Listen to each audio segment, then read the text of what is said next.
Assalamualaikum warahmatullahi wabarakatuh.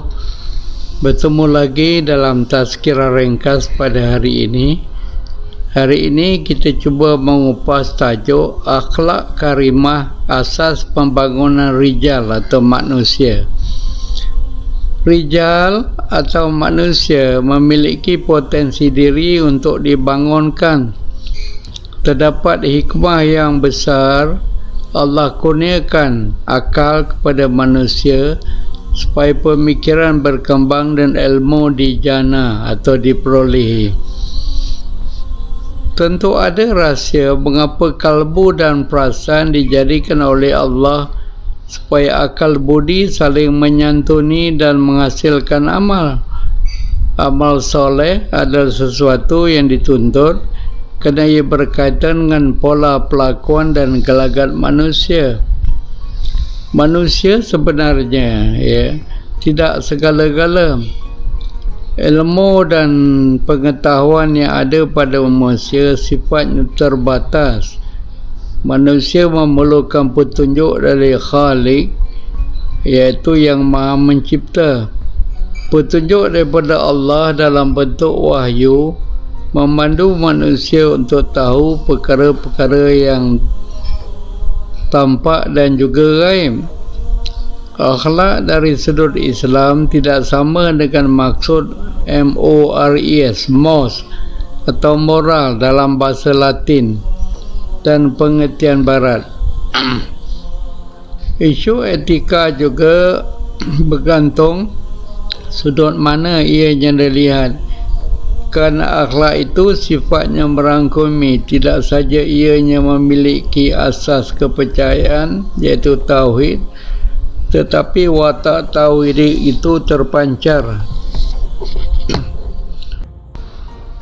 Watak tauhidik yang menjadi landasan kepada binaan akhlak mempertautkan hati dan diri dengan Allah. Pola-pola watak, gelagat dan tingkah laku mencerminkan watak misali dan menjadi contoh dan sumber ikutan. Pada watak misali ini terkandung cerminan ibadullah dan ibadur rahman. Cerminan ibadullah dan ibadur rahman ini antara asas utama dalam membangun akhlak. Kerana watak kasih sayang dan belas kasihan itu sifatnya manusiawi, bukannya haiwani. Binaan akhlak karimah adalah sesuatu yang fitrah bagi manusia. Sebab itu risalah nubuah atau kenabian yang paling unggul ia telah menyempurnakan akhlak manusia. Kerana ia mengukuhkan kualiti manusiawi yang diperlukan dalam hidup dan sistem.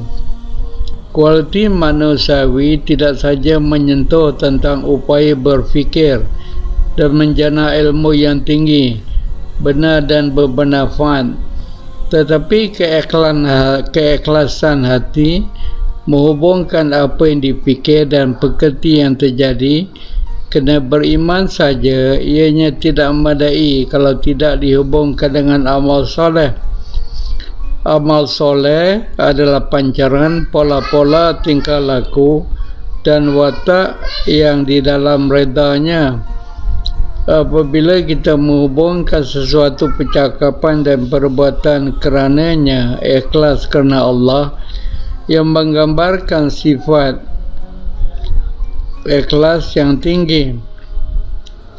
Ikhlas bermaksudnya disampai dan diamalkan dengan mengambil pertimbangan Allah Maha Tahu dan Allah Maha Melihat atas segala.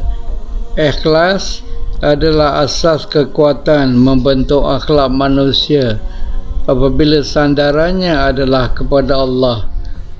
Begitu juga aspek adil, amanah, jujur, bijaksana yang menjadi pegangan utama menampilkan akhlak karimah ialah bersumber dari hati. Sebab itu ianya dikatakan dalam sebuah hadis menghubungkan pada diri manusia ada seketul daging.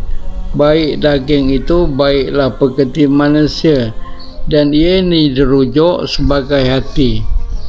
Membangun hati dengan tarbiyah rohiyah amatlah penting, kerana ianya menjadi asas kepada pembinaan adab bagi diri manusia.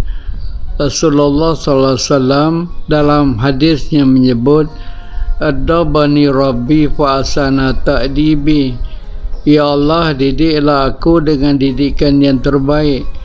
Maksud adab ini amat luas, merangkumi konsep, merangkumi proses pembentukan diri dan juga amal.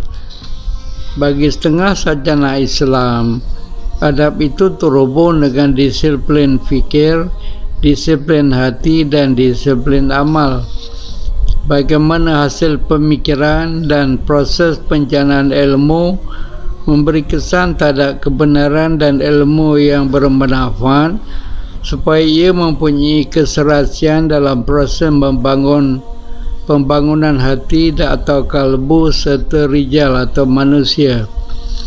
Hati yang sifatnya mutmainnah memiliki kekuatan mencerap ilmu yang benar dan bermanfaat, supaya proses penyerapan itu terjadi dan terlihat dalam penghayatan dan amalan.